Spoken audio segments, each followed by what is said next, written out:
Ratu Kupu-Kupu mengatakan bahwa klan Velian itu memiliki keistimewaan. Yang pertama adalah hidupnya yang teratur, yang kedua adalah kehidupan yang tidak berujung, dan ciri yang ketiga adalah ketika klan Velian yang seperti kecoa itu menginjakkan kaki di suatu wilayah, maka tidak ada rumput yang tumbuh. Dijelaskan oleh Ratu Kupu-Kupu bahwa ribuan tahun yang lalu terjadi perselisihan di antara suku Velian dan suku semut.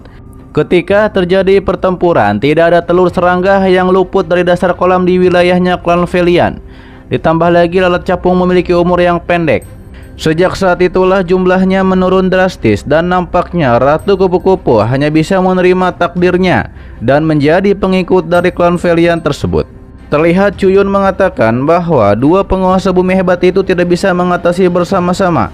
Dijelaskan oleh Ratu Kupu-Kupu bahwa Kaisar Abyss dan Kaisar Semut itu sibuk mengurusi klan 5 Velian yang tingkat kaisar raksasa. Dan sekarang di seluruh jurang hanya 3 suku mereka yang masih melawan. Cuyun merasa bahwa suku Velian ini sangatlah kuat. Bahkan klan Semut dan Kaisar Abyss sudah bergabung untuk melawan, itu masih belum cukup juga untuk mengalahkan klan Velian. Pastinya Cuyun ingin cepat pergi ke sana untuk memeriksa.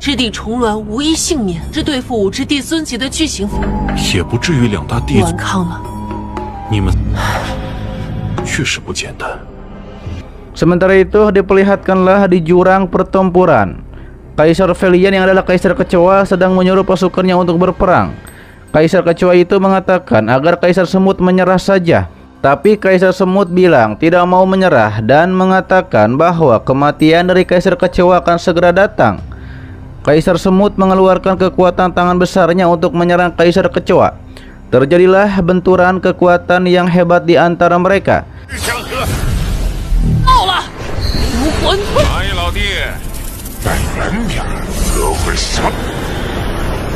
Tidak lama muncullah Kaisar Abyss yang nampaknya akan membantu. Tapi ia juga sedikit meledek Kaisar Semut yang tidak bisa melawan Kaisar Kecoa. Kaisar Abyss dan Kaisar Semut pun menyerang secara bersamaan kepada Kaisar Kecoa. Tapi itu belum cukup untuk mengalahkan Kaisar. Dan ternyata mereka diserang balik oleh 2 Kaisar Kecoa lainnya yang datang. Dan sekarang terkumpullah 3 Kaisar dari klan Kecoa tersebut. Namun ternyata di saat itu Cuyun juga yang menyelamatkan Kaisar Abyss dan Kaisar Semut. Tentunya Kaisar Abyss dan Kaisar Semut menanyakan siapa Cuyun, mengapa datang ke sini. Karena Cuyun hanyalah seorang ranah bela diri, tidak akan bisa mengalahkan Kaisar Kecoa.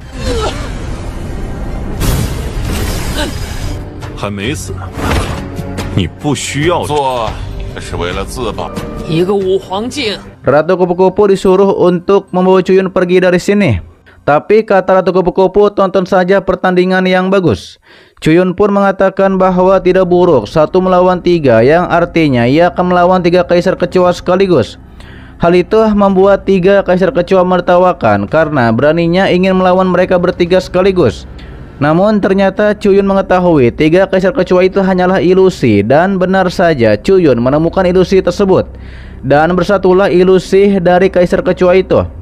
Dikatakan oleh Cuyun, jika klan Velian begitu kuat, maka sudah mendominasi jurang.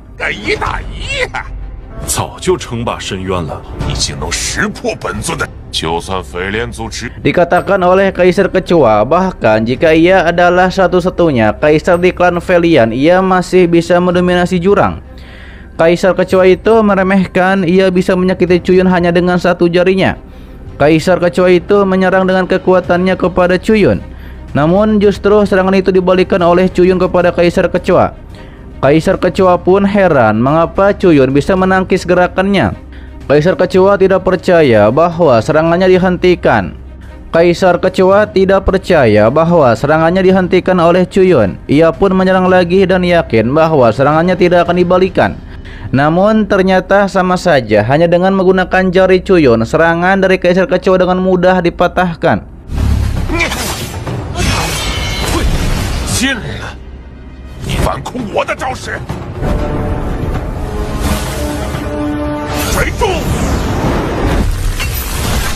Selanjutnya Kaisar Kecoa menyerang menggunakan kekuatannya untuk menyerang kepada Cuyun, tapi tetap saja serangannya dihentikan oleh Cuyun. Kaisar Kecoa mencoba menyerang lagi secara bertubi-tubi menggunakan gelombang api. Sedangkan Cuyun menyerang balik dengan serangan pedang besar dari langit. Terjadilah benturan kekuatan di antara mereka berdua. Namun pastinya serangan Cuyun berhasil mengalahkan kekuatan dari Kaisar Kecoa.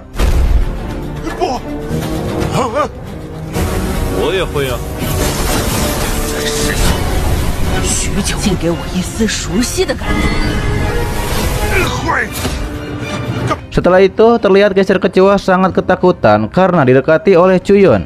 Sementara dua kaisar, Kaisar Abis dan Kaisar Semut nampaknya familiar dengan kekuatan Cuyun. Mereka menduga nampaknya kaisar mereka yang adalah Cuyun sudah kembali. Cuyun menodongkan pedangnya kepada Kaisar Kecoa.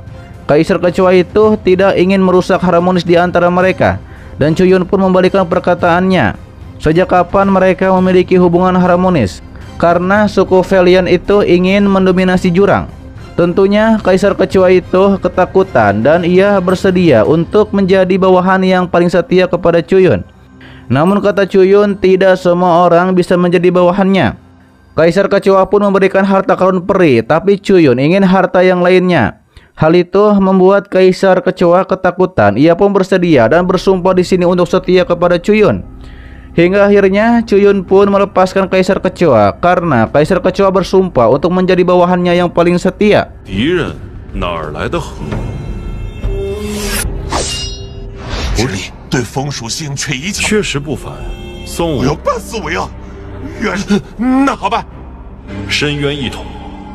Sementara itu di tempat lainnya diperlihatkanlah Kaisar Kekacauan nampaknya sudah pulih dan ia pun menyerukan untuk membangunkan anak-anaknya. Ia mengatakan saatnya membayarnya kembali karena Cuyun sudah menduduki wilayahnya. Berpindah di tempat lainnya di kerajaan Chu, Nona Bing bilang kepada teman-temannya bahwa sesuai instruksi dari Cuyun harus melindungi umat manusia selagi Cuyun pergi. Dan tiba-tiba saja ada yang melaporkan bahwa Akademi Kingmu diserang oleh iblis. Nona Lan tidak menyangka bukankah suku iblis telah ditenangkan oleh Cuyun. Ditambah lagi kota selatan juga diserang oleh iblis. Berpindah di benteng kota, para pemanah dari kakek-kakek legend tiba-tiba saja dikejutkan dengan kemunculan burung-burung yang berterbangan yang adalah dari suku iblis. Para pemanah pun memanah para burung yang berterbangan itu.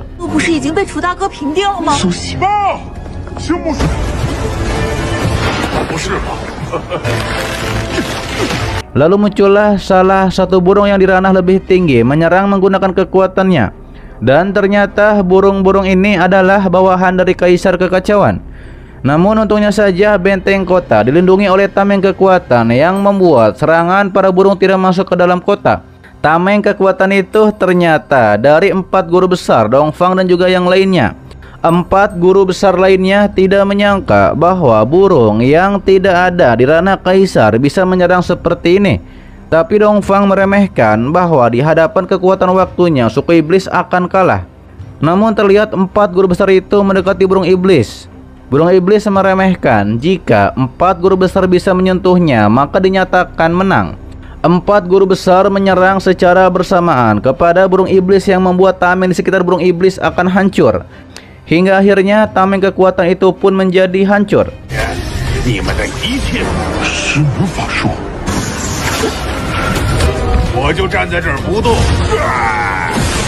Muncullah formasi dari burung iblis tersebut. Nona Ungu yang adalah Nona Moli mengetahui itu adalah inti dari formasi.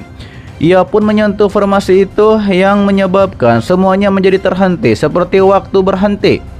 Di saat itulah muncul Kaisar Kekacauan yang mengatakan ia menggunakan formasi yang melekat kepada burung itu, yang membuat para guru besar menjadi terperangkap ke dalam kekuatan waktu.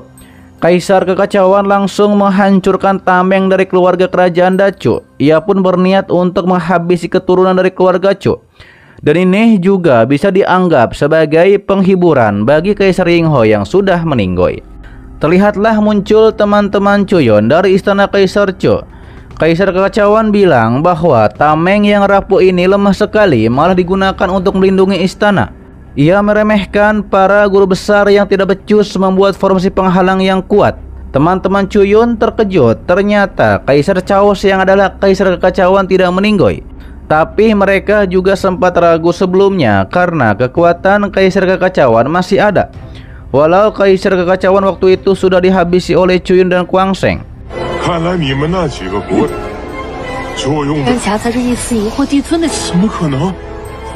Kaisar Kekacauan menyerang kepada teman-teman Cuyun, tapi teman-teman Cuyun menggunakan penghalang untuk bertahan. Kaisar Kekacauan menggunakan kekuatan waktu untuk menghentikan teman-teman Cuyun. Untungnya saja saat itu Liu Xiang menggunakan kekuatan esnya untuk mencegah teman-teman Cuyun yang akan diserang oleh Kaisar Kekacauan. Muncullah Liu Xiang yang bangkit dari terlukanya. Teman-teman Cuyun yakin dengan kekuatan marsekal yang saat ini mungkin ada kesempatan untuk melawan Kaisar Kekacauan.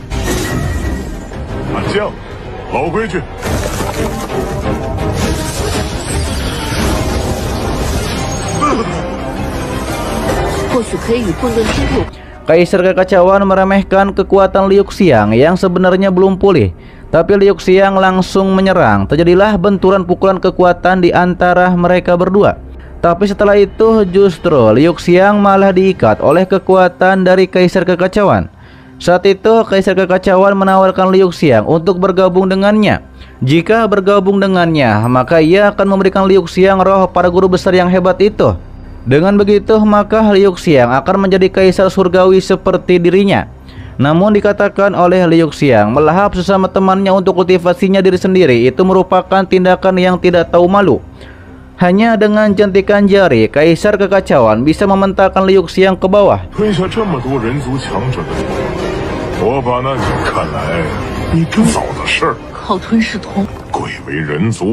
Kaisar Kekacauan pun mengatakan kepada Cuking yang adalah putra Cuyun bahwa Cuking tidak layak menjadi kaisar manusia karena sangat lemah. Ia menekan Cuking dengan kekuatan gravitasi. Kaisar Kekacauan dengan kekuatan gravitasinya menekan semuanya dan menyuruh agar Cuking berlutut dan bersumpah di hadapannya bahwa ras manusia akan bergabung ke ras iblis. Dengan begitu maka ia akan mengampuni Cuking.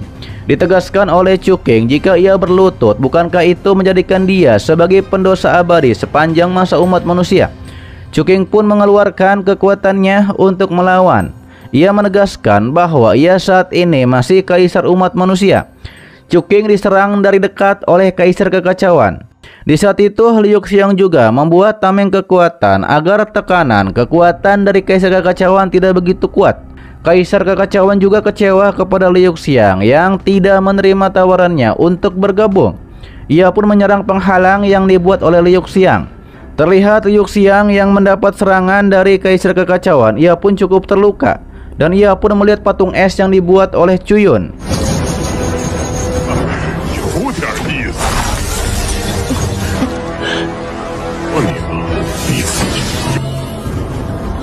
Di saat kritis itulah muncul cahaya pertanda bahwa Cuyun sudah muncul.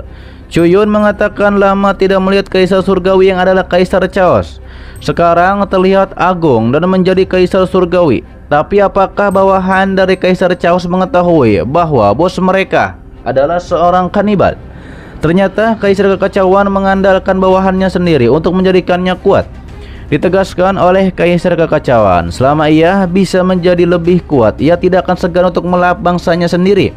Cuyun merasa hal itu masuk akal karena tidak ada satu orang pun yang bersedia mengawasi Gunung Iblis untuk Kaisar Kekacauan. Sementara Liu Xiang yang sudah tidak kuat, ia pun akhirnya pingsan yang dipangku oleh Cuyun. Cuyun bilang perjuangan Liu Xiang sudah luar biasa dan berterima kasih untuk hal itu.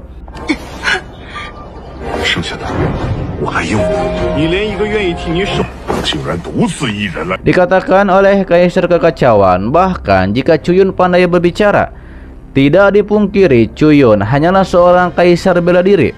Namun Cuyun langsung mengeluarkan 3 bawahannya yang adalah Kaisar Semut Abis, Kaisar Semut, dan juga Kaisar Kecoa. Kaisar Kekacauan tidak peduli dan ia pun akan langsung melawan Cuyun. Tapi ketika ia akan menyerang, tiba-tiba saja ia menjadi kesakitan. Kata Cuyun sebelumnya ia hanya menggerebek kem belakang dari Kaisar Kekacauan di markasnya Kaisar Kekacauan.